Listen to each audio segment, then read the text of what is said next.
In 2019, a classified U.S. Southern Command assessment concluded that Venezuela's Air Force could only launch 30% of its combat aircraft within 24 hours of mobilization.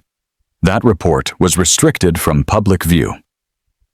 Then last year, satellite imagery obtained from commercial sources revealed that 16 of Venezuela's 23 Su-30 flanker fighters, the backbone of their air defense, were grounded due to maintenance issues and lack of spare parts.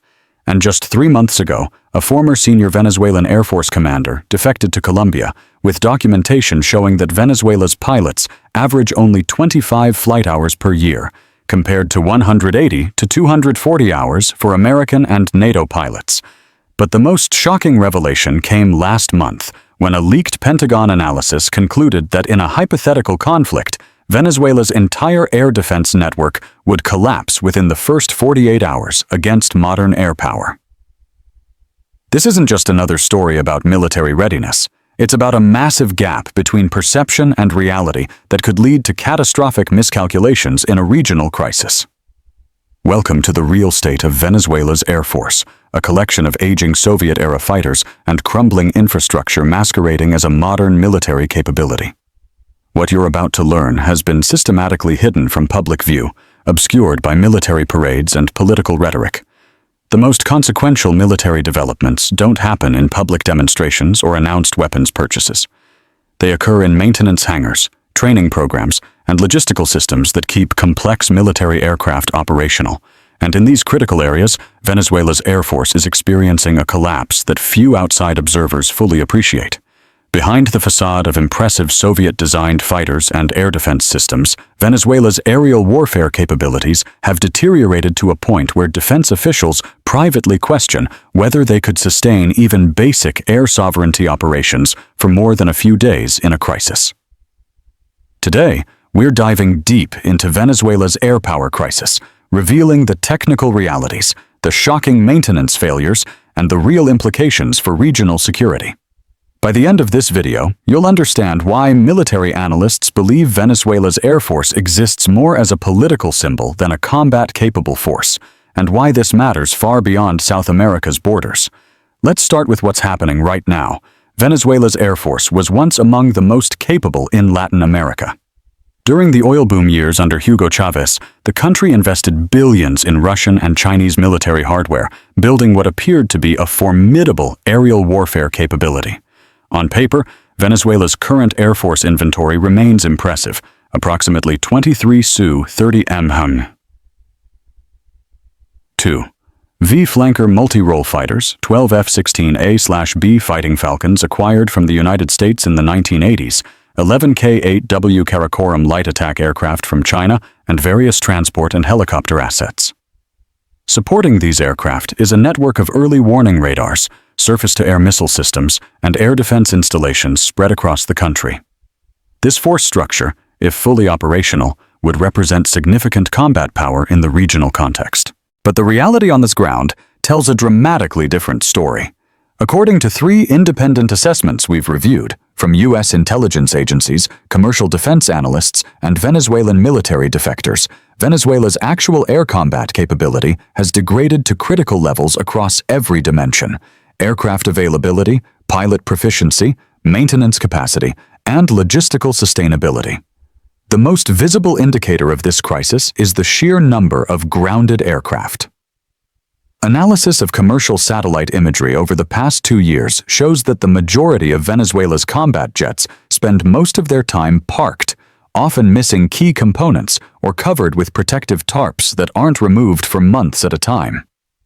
At the Libertador Air Base near Maracay, Venezuela's primary fighter base, an average of only 5 to 7 Su-30s show regular movement patterns consistent with flight operations.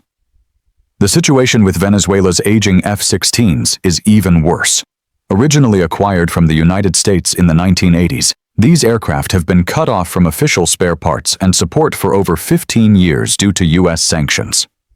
According to Venezuelan Air Force defectors we interviewed, only 3 to 4 of the original 12 F-16 can still fly, and these operate with severely limited capabilities as their electronic systems have become increasingly obsolete and unreliable.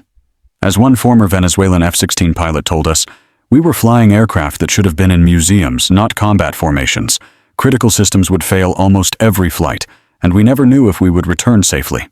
Many pilots requested transfers to avoid flying these death traps, but aircraft availability is just one dimension of the crisis. Equally concerning is the collapse in pilot training and proficiency. Military aviation experts consider 150 to 200 flight hours per year the minimum requirement for fighter pilots to maintain combat proficiency. NATO standards call for 180 to 240 hours, with additional simulator time. By contrast, Venezuelan pilots now average just 20 to 30 flight hours annually, barely enough to maintain basic flying skills, let alone develop and sustain combat capabilities. This training deficit has been documented in classified U.S. intelligence assessments, which note a sharp increase in Venezuelan aircraft accidents and incidents attributable to pilot error. Between 2018 and 2024, Venezuela lost 3 Su-30s and 2 K-8s to crashes that subsequent investigations linked primarily to inadequate pilot training and experience. The underlying causes of these problems extend beyond sanctions or budget constraints to fundamental issues in Venezuela's military maintenance and logistics systems. To understand how Venezuela's Air Force reached this state and what it means for regional security, we need to examine the historical context and evolution of the country's aerial warfare capabilities. Venezuela's modern Air Force began taking shape in the 1970s and early 1980s, when high oil prices funded significant military modernization. During this period, Venezuela acquired F-16AB fighters from the United States, establishing itself as one of the region's premier air powers. These aircraft, while not the most advanced variants, represented significant capability in the Latin American context. The relationship with the United States as Venezuela's primary military supplier continued until the election of Hugo Chavez in 1998, which marked the beginning of a dramatic shift in the country's strategic orientation. As relations with Washington deteriorated, Chavez turned to Russia, China, and other non-Western suppliers for military equipment.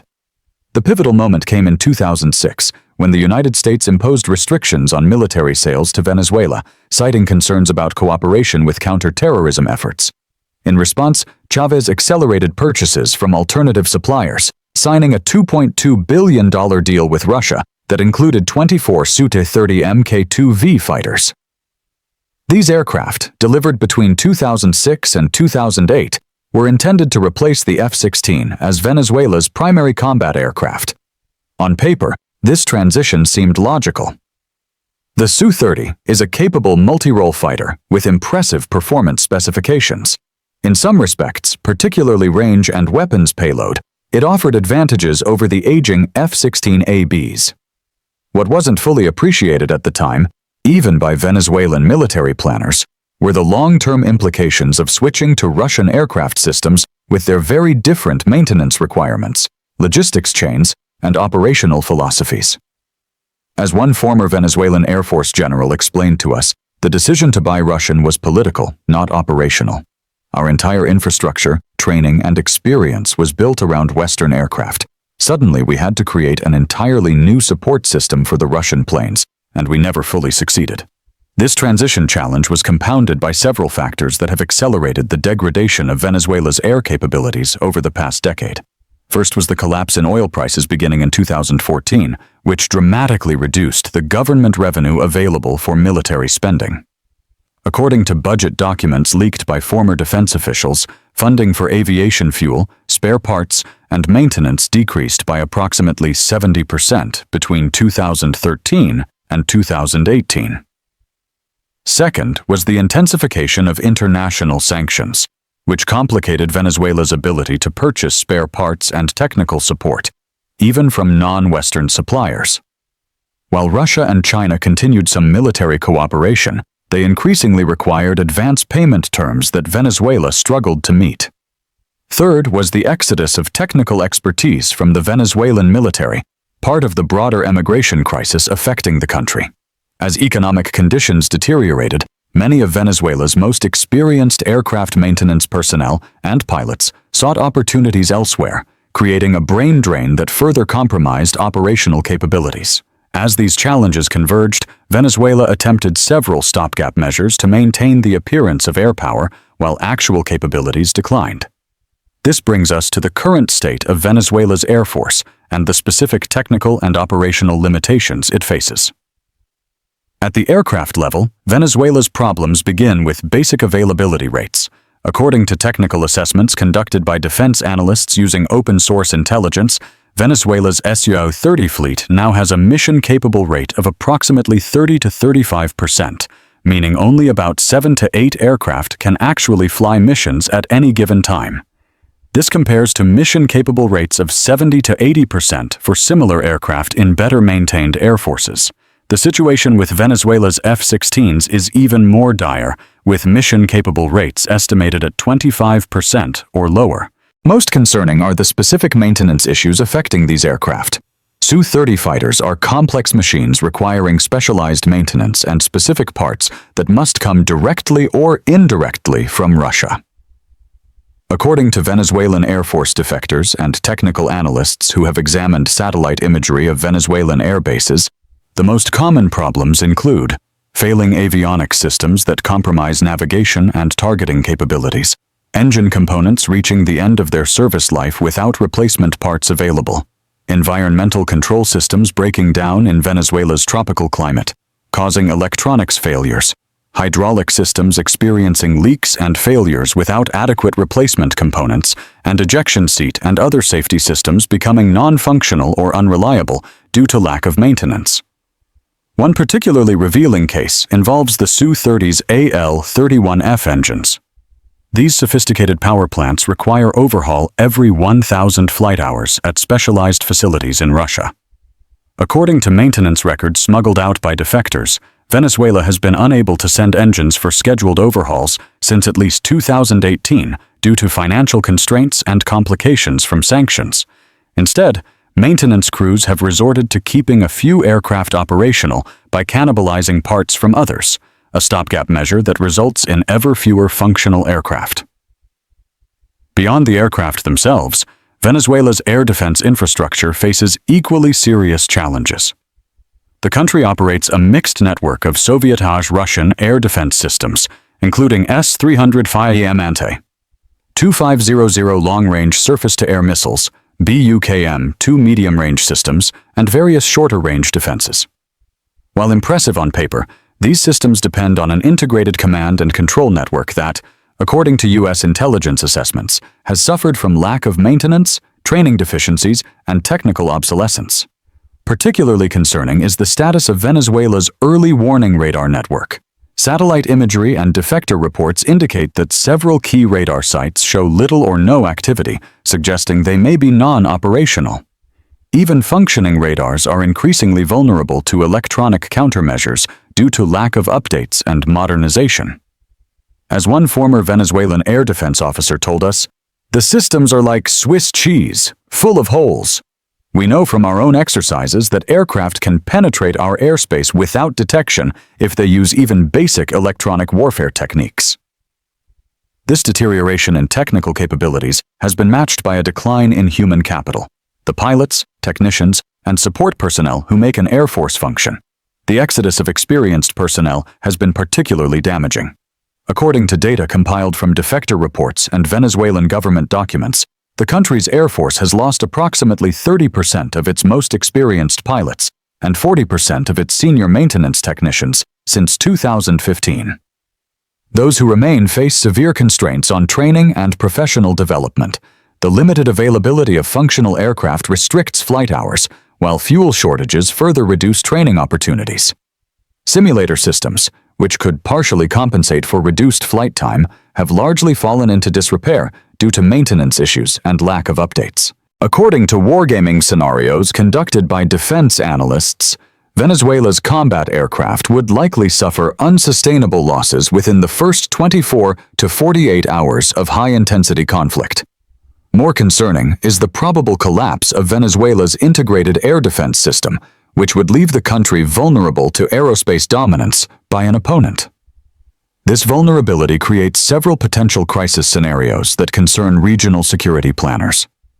One involves miscalculation during periods of heightened tension with neighboring countries, particularly Colombia.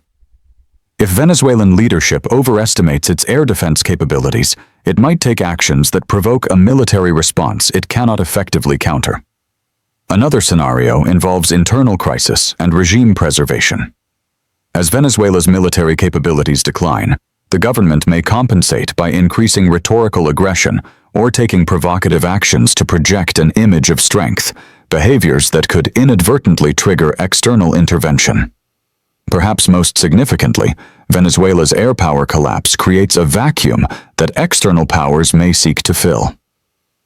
Russia, China, and to a lesser extent Iran have all shown interest in expanding their military presence in Venezuela. The deterioration of the country's indigenous capabilities could accelerate this process, potentially introducing new strategic complications in the Western Hemisphere. For understanding these dynamics, it's useful to examine comparable cases of air forces that have experienced similar degradation. The Iraqi Air Force prior to the 2003 invasion represents one instructive example.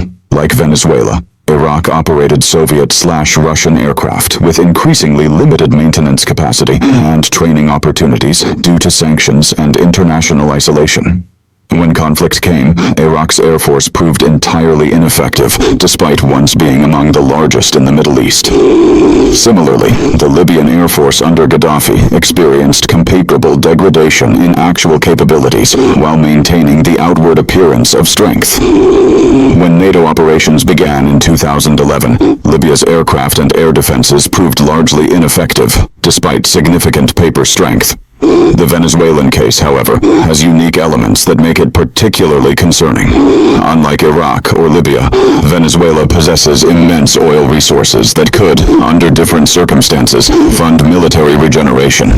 The country also occupies a strategically significant position in the Western Hemisphere, making its military capabilities, or lack thereof, relevant to U.S. security interests.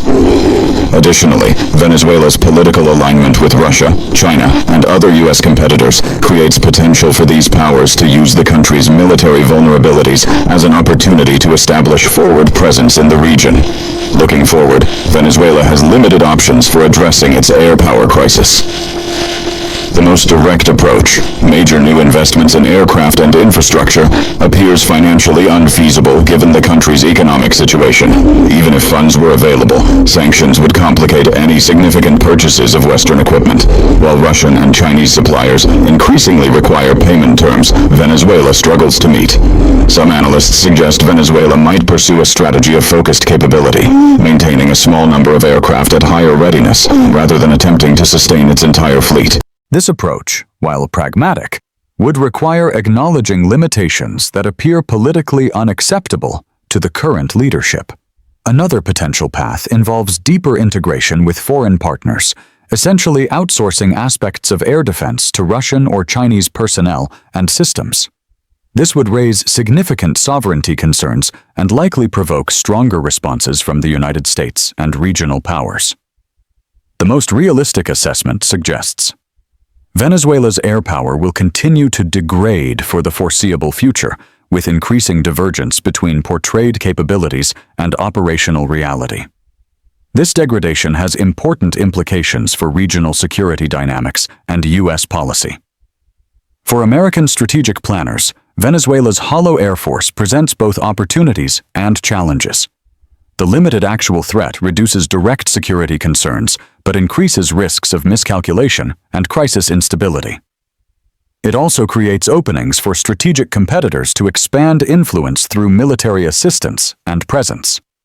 For Venezuela's neighbors, particularly Colombia and Brazil, the growing gap between Venezuelan rhetoric and capability complicates security planning. While the direct threat is diminishing, the unpredictability of a military that cannot accurately assess its own limitations creates different kinds of security challenges.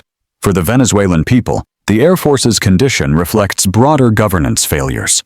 The billions spent on aircraft that now sit idle represent resources that could have addressed critical human needs, a stark example of misplaced priorities and ineffective management. The case of Venezuela's Air Force ultimately illustrates a broader principle in military affairs. that effective combat power depends not on equipment purchases or parade displays, but on the unglamorous fundamentals of maintenance, training, logistics, and personnel development. When these foundations erode, even the most impressive weapons systems become little more than expensive decorations. So what do you think? Does Venezuela's leadership understand the true state of its air force? Could the gap between perception and reality lead to dangerous miscalculations in a regional crisis? And what lessons should other nations draw from Venezuela's experience with maintaining advanced military systems under economic pressure and international isolation? Comment your thoughts below and subscribe for more in-depth analysis of military capabilities and regional security dynamics. Thanks for watching.